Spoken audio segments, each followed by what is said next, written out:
Thank you so so much. మొత్తానికి సందీప్, ఇప్పుడు నా దగ్గర 5-6 ఎగ్జిట్ పోల్స్ ఉన్నాయి. అన్నిట్లో కూడా బీజేపీ ఆధిక్యత కనబడుతోంది. చాణక్య స్ట్రాటజీస్ బీజేపీ 39 నుంచి 44, జేవీసీ పోల్ 39 నుంచి 45 BJP, Matrix 35 to 40 BJP, People's Pulse 51 to 60, People's Insight 42 to 44.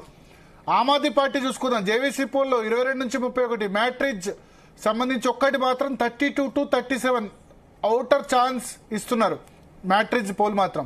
Chanakya Strategies 25 to 28 Aam Aadmi Party, Matrix ఒకటి మాత్రం 32 to 37 అంటారు. People's Insight 25 to 27, People's Pulse 10 to 19, Chanakya Strategies 25 to 28 Aam Aadmi Party.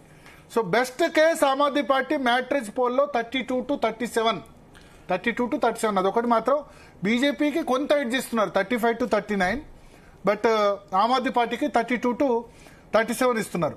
So overall గా చూస్తే ఎగ్జిట్ పోల్స్ ప్రెడిక్షన్ ప్రకారం hot favourite BJP. అయితే exit polls exact poles అవుతాయా లేదా అంటే చాలా మనకి ఇప్పుడు నేషనల్ ఎలక్షన్ తప్పైంది. నేషనల్ ఎలక్షన్ లో బీజేపీ అందరూ 300 పైగా సీట్లు వస్తాయన్నారు. ఒక మన జీ నెట్వర్క్ జీనియా చేసింది మాత్రమే ఫుల్ మెజారిటీ రాదు, అందరికంటే దగ్గరలో మనం మాత్రమే అప్పుడు ఇచ్చాం. అందరూ కొద్దిమంది అయితే ఎన్డీఏకు 350 కూడా ఇచ్చారు, మనం 285 ఇచ్చాం, 295 చూసాం. హర్యానా ఎలక్షన్స్ అందరూ కాంగ్రెస్ వస్తుంది అన్నారు, రాలేదు. మహారాష్ట్ర ఎలక్షన్స్ అందరూ ఎక్స్పెక్ట్ చేశారు బీజేపీ వస్తుంది అన్నారు, బీజేపీ వచ్చింది అక్కడ.